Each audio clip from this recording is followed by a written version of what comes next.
పూర్తి వివరాలకు చదవండి రేపటి అక్షర శిల్పం దినపత్రికలో.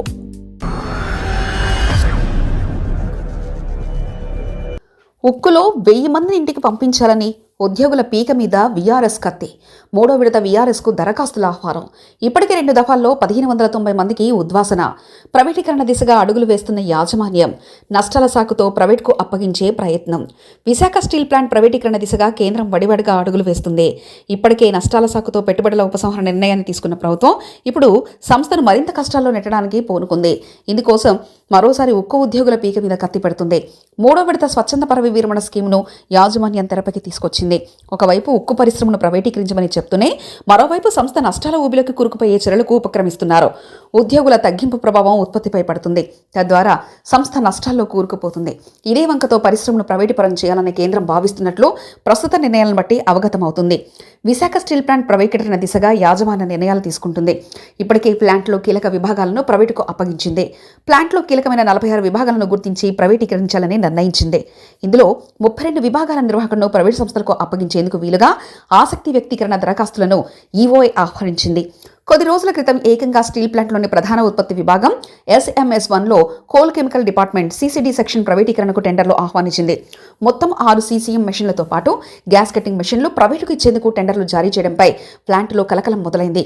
131.33 కోట్ల విలువైన ఆపరేషన్ పనులకు గడువును జనవరి 3వ తేదీగా నిర్ణయించి 4వ తేదీన బీడును తెరిచి ప్రైవేట్ సంస్థలకు అప్పగించేందుకు సిద్ధమవుతుంది. అలాగే పరిశ్రమలో ఉద్యోగుల సంఖ్యను భారీగా కుదించాలని నిర్ణయించింది. ఇందులో భాగంగా 5500 మంది కాంట్రాక్టు కార్మికులను విధుల నుంచి తొలగించింది. అదేవిధంగా ఇప్పటివరకు 2 దఫాల్లో స్వచ్ఛంద సంస్థ పదవీ విరమణ ద్వారా 1590 మంది ఉద్యోగులకు ఉద్వాసన పలికింది. వీఆర్ఎస్కు ముందు ఉద్యోగులు అంగీకరించలేదు. వీరిని బలవంతంగా పంపించేందుకు జీతాలను నిలిపివేసింది. 3-4 నెలలకు ఒకసారి సగం జీతాలు ఇస్తూ ఉద్యోగులను పస్తులు పెట్టింది. అలాగే వారి ఆర్థిక ప్రయోజనాల్లో కోత విధించింది. దీంతో విసుగెత్తిపోయిన ఉద్యోగులు స్వచ్ఛంద ఉద్యోగ విరమణకు దరఖాస్తు చేసుకున్నారు. 2 దఫాల్లోనూ 1590 మంది ఇంటికి వెళ్లిపోయారు. వరుస నిర్ణయాల పట్ల కార్మిక వామపక్ష నేతలు నిత్యం నిరసనలు, ఆందోళనలు చేస్తున్నారు. ఈ క్రమంలో పరిశ్రమను ప్రైవేటుపరం చేయమని కేంద్ర మంత్రులు సైతం ఇటీవల హామీ ఇచ్చారు.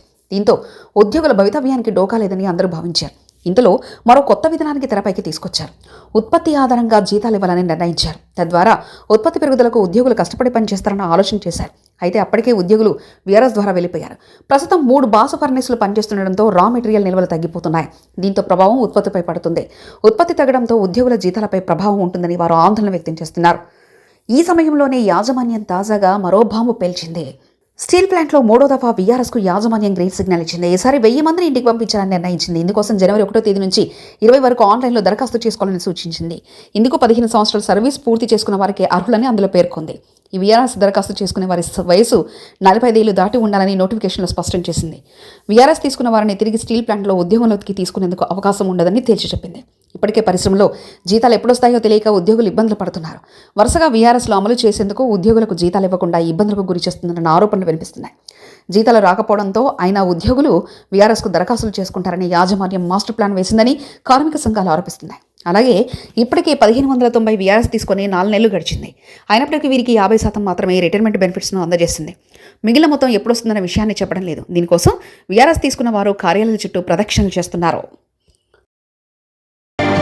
మరిన్ని కథనాల కోసం సబ్స్క్రైబ్ చేసుకోండి మీ అక్షర శిల్పం.